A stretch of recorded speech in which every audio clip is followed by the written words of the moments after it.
Hello and thank you for joining me here today. My name is Leighton Pearson and you are listening to Cozy Conversations. Today I'm going to be interviewing a new fresh meat Member of Parliament. His name is Penk. He studied at the University of Auckland. He was the aide-de-camp to Governor-General Dame Sylvia Cartwright. Later he went on to serve 4 years in the Australian Navy. Now he is the MP for Helensville. Really big shoes to fill. Mr. John Key, Sir John Key. He was the last MP. And he was arguably top 3 prime ministers of all time. The first, in my opinion, being Mr. Keith Holyoake. Second being Sydney Holland. And third being John Key, followed slightly behind Bill English. And so on and so forth. I want to admit I haven't studied all prime ministers yet. I am a year into studying New Zealand politics. I found it was quite a boring field to study in my own time. Probably because I wasn't looking at all the right sources. And now, over the last year, I've been looking at all this amazing history, all this amazing heritage of the National Party, the Labour Party. And our country and our political heritage, our political history, is somewhat extremely interesting. Probably one of the more interesting political countries, or more political histories of countries I've studied. I'd say America is up there. I haven't ordered these yet. Australia is kind of interesting, and so is the UK. I haven't really got into Canadian politics as much, though I have got into Trudeau's era, Justin Trudeau, and seeing what he's doing, but I don't know much about the former prime ministers. I know that Pierre Trudeau was a prime minister, and Justin probably became prime minister off the back of his failed premiership, but that's about it. That's all I really do know. Other than that, I wouldn't be able to. I'm not greatly versed or well versed in the area of Canadian politics, though I find that American politics, US politics, is extremely interesting. Could be number one, though I do think that's rivaled by New Zealand politics. I mean, for crying out loud, I was studying an alcoholic man who lost everything, and he died in a not a retirement village, but a old people's home, old folks' home, I believe in Dunedin, that has been destroyed years following his death.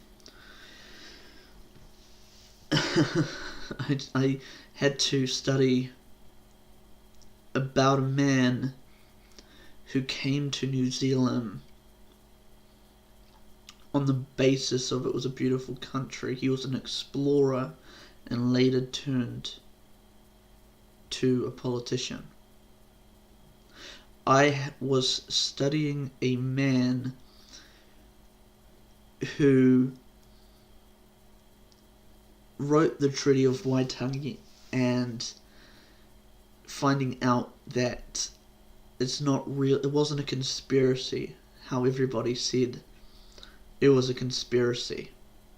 It was just a man who wasn't well versed in Maori language, and he had one night to construct both the English and Maori versions. He couldn't consult with any Maoris about the Treaty of Waitangi because, again, he had one night. Him and his son wrote it in one night. He seems like a really good man. In fact, a really great man. He was a minister of God, really good, really helpful to the work of the Lord.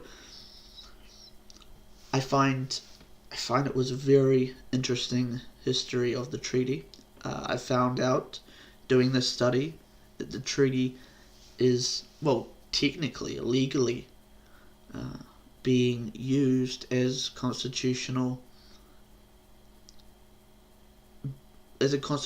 essentially a constitutional bill, because it was disbanded by the Queen because of, well, really one revolt. I can't remember who.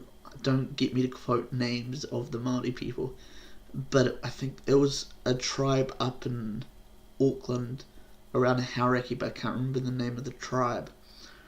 But it was a very interesting history, and a reason why the treaty wasn't used until, I believe, the 1980s in any serious constitutional manner. So technically it's illegal,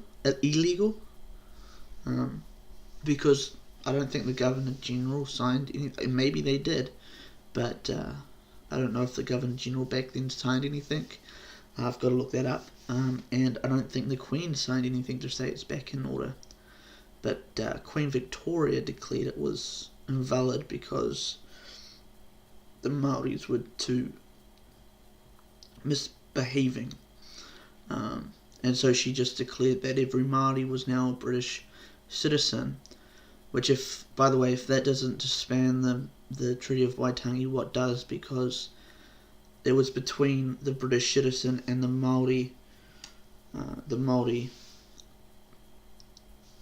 tribes, and after they were declared a British citizen, they can no longer be legally, at least in England, part of a Māori tribe, at least not in that way. Otherwise it screws up all manner of terminology in the treaty anyway, so at least needed to be reformed, and the Queen didn't want to do that, so I think that's clear enough signal that it was pretty much disbanded. It's a very interesting history, and I think you guys should go look it up. I had to study James Cook. Not a bad guy at all. Everyone says that he's a bad guy. I believed it for a long time as well. The irony is they don't teach James Cook at school. Not at least what I've learned in the last year. I had to read his diary, and people... by the way, that's the only literature that historians have, and historians will sit there and call him a bad guy, and that his intentions were impure with the Māoris. And you go read his diary, which again is the only literature that historians have, and they have to go off of literature unless they have some magical literature somewhere. And he was commanded by the English royalty back then. I don't know who it was. Was it? I don't know. I'm not well versed in kings and queens. It's not my forte. In fact, I got kind of bored of studying it last year. I probably will never do anything medieval again. I studied, the Black Plague in high school, found it was fascinating, and so that was the branch of which I chose to go and study. And it was really boring. I went into it thinking that medieval history or medieval politics was going to be one of my more favourite subjects, and New Zealand politics or New Zealand history was going to be one of my least favourite subjects, but the inverse happened. I'm addicted to New Zealand history, addicted to it. The whole Maori. I've signed up. I never thought I'd be into like all the Maori stuff. I love it. The iwis, that kind of stuff. Oh, I am addicted. Not because of, because I've changed my mind on the role of each race. Because one, people argue for a race, but the only place I've seen it, and by the way, I could be wrong on this. I mean, IQ has been attributed to race, I think just recently, by the man who discovered the double helix system, and which I find interesting, but is that necessarily to do with race, or is that to do with region, or to do with, what's the word I'm looking for? To do with locality of information, and way of expressing information and telling information. So, for example, Maori history comes through oral teachings, and so it gets quite divulged from the original story. For example, I don't know the original story of Maui, but Maui and him fishing up the North Island. I haven't looked up what the South Island's meant to be, but it's probably got some story behind it. And the mountainous wars, how what was the hell that they were fighting over? But Mount Taranaki and Mount Tongariro were fighting over a hill, and Mount Tongariro won, so Mount Taranaki ran away, and that's why Mount Taranaki is where it is today. I find it's absolutely fascinating, these stories, but obviously there's some legend that comes along with oral traditions, which is why which is why writing is very important, or video as well, I guess, nowadays. I think video could become the new book in the future, though I do think we should not abandon ships with books. I think they're much more reliable. I mean, if the internet ever goes down, we can't recycle that information. It's probably out there somewhere, but I don't know how to recycle that information. So I find books are still very much tangible and very much important to the human race, and especially to history. I think everything should be written in books, and everything should be put on the internet, put in video form for people, especially nowadays, who are too bored at books. Not me personally. If I get a good book to read, and by the way, when I say a book, I don't mean these fiction books that are being written now, because I find them extremely boring, which is kind of funny to me, because I find the Homer's Odysseys extremely interesting. I think because of the historical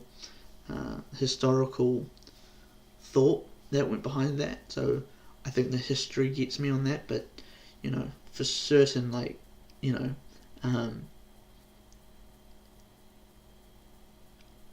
these fiction, Harry Potter is one I tried to get into. I figured this out probably a couple of years ago, because I was like, I want to read Adam's Vow, I want to read Harry Potter, I want to read the Cherub series. I got through the Cherub, and what was it? Tomorrow When the War Begins. I got through most of Tomorrow When the War Begins, but it was a treacherous journey. And again, got through the first book of the Cherub series was a treacherous journey, but I never got through Harry Potter. one series I did get through quite easily was the series of Unfortunate Events. That was one that I really just, it was a captivating story that got me, and I would like to read the rest of them. I think I'm up to number 4 in the series. I got to finish reading number 5, which I've got that one. I didn't have to go to a library for that one. But yeah, I think it's very interesting, to say the least. But no, I think for the most part I'm into historical non-fiction books. I'm going through Jordan Peterson's, but that's also been quite a... Usually this, like, non-fiction books don't usually do this to me, but it's been kind of a drag to get through it. I think I'm up to rule number 3, possibly. I think I'm almost up to rule number 4. But it's not as exciting as I thought it would be. I mean, I've read a lot of non-fiction books, and they were nowhere near as boring as that. I think it's because it's not historical, it's not tangible, it's psychological. Though I do think I still need to read it and finish it. But there is no way on the planet I'm going to be getting through Maps and Meanings, or whatever Maps and Meanings, I think he called it. There's no way I would get through that, because it's meant to be so much more intricate in the field of psychology, and I think psychology is a very interesting field, but I can only take a little bit at a time. I think it might be that it blows my mind too much to notice it. I think I've been going on too long here now. I think I really need to start talking or at least show you guys how my conversation went with Chris Penk. It was a phenomenal conversation. I think he did phenomenal. I, however, think I was a little bit robotic in my line of questioning, because I did write the questions down. I was just like, this is too important, but I think I went along with it too far. I scripted like a lot of it, and all of it was scripted, actually. Every single bit of it was scripted, and I think there were a couple of questions that I didn't script. There was one where he answered it, and then I was like, okay, I'll play devil's advocate. Because the reason I called it devil's advocate, even though I believe in the line of thinking of least taxes, no welfare, that kind of stuff, the reason I called it devil's advocate was because I don't think that way. I don't go, well, it can be abused and used, and I'm like, no, I don't think that way. Mine is, I think it's more compassionate to get people out and working than to enslave them through a system that keeps them down. It really does. The welfare system keeps them down. The welfare system has been always introduced, I think, in every country, at least every country that I've looked at, has been fully introduced by liberals. And Sidney Holland didn't like it. He also didn't like unions, by the way. The waterfront dispute was a very interesting topic that I want to get even more engulfed in. But let's just say it was probably an ugly time in union history. Actually ugly time. Because it wasn't Sidney Holland who looked bad, it was the unions. I mean, they essentially went to go blow up a railway in Huntly, which is a town. It's a small town as well, so I don't know why they went for Huntly. I mean, wouldn't you go for a big city? I guess they don't want to hurt people, but, they still could have. I think, if I remember rightly, it was because either the train or the carriage or whatever that were carrying the passengers was either running late or it had a reason. Like, there was a reason for it not to be there, but they should have been there. Or it could have also been that they were too early and the union was too early to blow it up. But in any case, it could have ended in death and injury.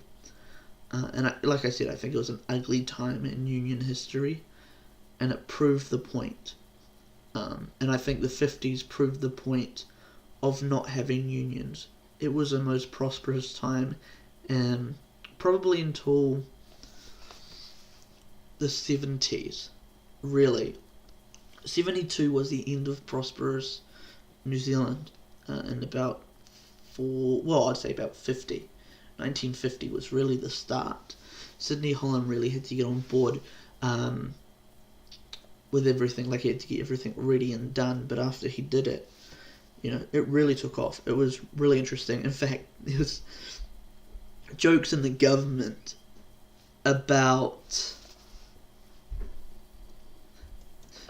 there was jokes in the government about who was it, something like the finance minister or something. I can't remember the name of him for the life of me. There was jokes that he knew every person on welfare by name. I think there was a couple hundred on welfare, maybe 1,000. Nah, it can't even have been that. I think in the 50s there was 80, actually, if I remember correctly. There could have only been 80 in the 50s. By the time this joke started, there could have been 80. Anyway, I need to get to Chris Penk. I want you guys to hear what he had to say. I was robotic. He was great. He studied law at the University of Auckland. He is a lawyer. He was the aide-de-camp to Governor General Dame Sylvia Cartwright. He served for 4 years in the Australian Navy, and now he is the MP for Helensville. This is Chris Penk. The National Party has been the party of pragmatism, the party that wants to leave the citizen to be who they want to be. I don't mean to leave compassion out of the equation, but I think that goes part and parcel with being a politician, or at least it should be. My question is, where is the National Party at? Where does the National Party want to be if they become the government and can stay the government? And where will it be if it lasts 4, 6, or dare I say 8 terms? Where will New Zealand be in that case? Well, the New Zealand National Party is very principled in the sense that we believe strongly in things like personal responsibility, individual freedom, and so forth. But at the same time, we do understand that there are situations where the reality is, in 21st century New Zealand, voters and the people of New Zealand expect a certain amount of assistance for people who are in vulnerable situations, especially when that's through no fault of their own. So I would expect any future national government to maintain a pretty pragmatic balance between those principles that we do hold very strongly, but also acknowledging the need to help people who are in circumstances that might be have arisen because of things that they aren't personally able to control in that moment. And I think while some might suggest that that's an inherent contradiction or being pragmatic in a way that's negative or bending on points of principle, I suppose if there was a criticism from the right or from a conservative direction, the reality is that in fact it's possible to have that balance. We can have our cake and eat it too, if you like, because what we do is we say, well, we help people in a way that doesn't mean that they become dependent upon the state. We allow them to access assistance in their day-to-day needs. For example, if they've lost a job and need to have support for themselves and their family in the short term, but at the same time, helping them to upskill, helping them to get off the, for example, welfare, to use that same situation, so that they can look after themselves and their family in the future and be self-reliant. And so that's just an example, but I hope an indication of how, more broadly, we actually can marry up our strong principles with the pragmatic way that we need to proceed and actually sort of, pull together a better New Zealand by doing so long into the future. Yeah. I guess with that, I'm going to play devil's advocate a little bit. I guess some people on the far right who would consider that, the welfare isn't such a great state,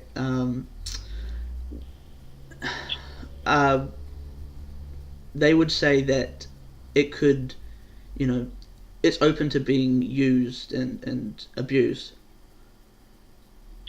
Well, any situation in which there is an element of resource passing from one person to another is potentially open to abuse, and it's human nature that, of course, some among us will take advantage of those types of situations.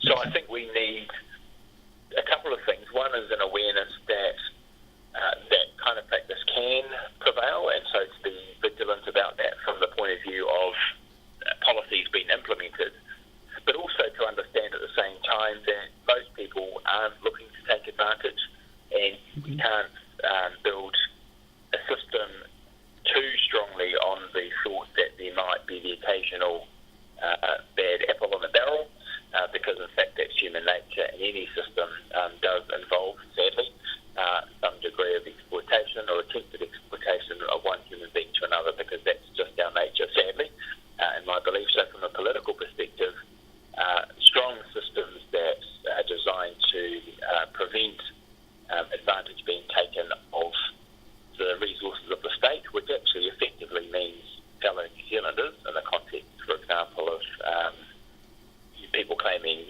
more than they're entitled to, and but at the same time sort of understanding that that is the case, and that the only way to have a perfect system, I suppose, is to have no system at all, and then that brings certain other problems, and certainly from a political perspective it's pretty unpalatable in New Zealand in the 21st century. Mm-hmm. Yeah. National has put usually, policies and like one policy usually in the spotlight each election. Actually, I don't know if I mean necessarily a policy, but more like a theme. In the last 2 years, it's been arguably family. In the next election, it seems like, and National Business Review have also acknowledged this as well, and Simon Bridges, that tax could be the focus of the 2020 election for the National Party. Is this accurate, or? I think it's at least possibly true, because we are known to be good managers of the economy, and recent history proves that, as well as probably a longer term view. The reality is that it's something that New Zealanders know us to be effective on. So, of course, from a campaign perspective, we would be sensible to emphasise our strength, as well as actually the fact that we have strengths in areas that we're not traditionally associated with potentially being strong in policy and so forth. So it'll be a bit of everything, but certainly the other aspect is that in a context of an election where we will be going from opposition, we hope, to government, we are reacting somewhat to the agenda that will have been set by the government in the previous 3 years. So in early 2019, I can observe, for example, that with this year and next, seeing the recommendations of the tax working group coming out, and I saw quite recently some comments by Sir Michael Cullen, about what that might bring out. For example, capital gain tax. Of course, we will be responding to that, and whatever the policy response might be is not for me to say, by the way. I'm not the revenue spokesperson, or more senior than that, to be able to pontificate on positions that we haven't yet taken as a caucus. But I think you'll find, I'm pretty sure I can say safely enough, that we'll come up with something quite principled and strong, but also that will be quite a pragmatic response that people will understand in terms of what will actually work well for New Zealand, and that will be the basis of what we say to the electorate in 2020 is something that we would do differently, or the same, whatever that might be, or more or less of what's proposed. So the fact that it will be an election campaign based on trying to regain the treasury benches means that inevitably, with areas such as tax being proposed by the current government, in fact, it'll likely be that we're responding to those in a way that provides some sort of contrast available as an option for voters at the ballot box. Mm-hmm. In that same interview for MBR, Simon Bridges said that personally he would like to see the tax go down. Is that a serious option that's been deliberated through the caucus, or? Well, I wouldn't like to get in the business of second-guessing the boss. That's probably not a good career move. So whatever he said in that regard, I'm sure is accurate, in that he personally would be committed to having as little tax taken from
The comments around around the news, the things buzzing around, political news right now is that the Labour government could be looking at lowering the threshold for the vote.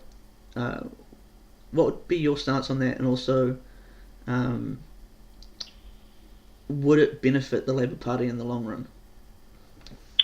Do you mean the votes required to get past the threshold currently set at 5% under the MMP electoral system? Right. Oh, okay, sure.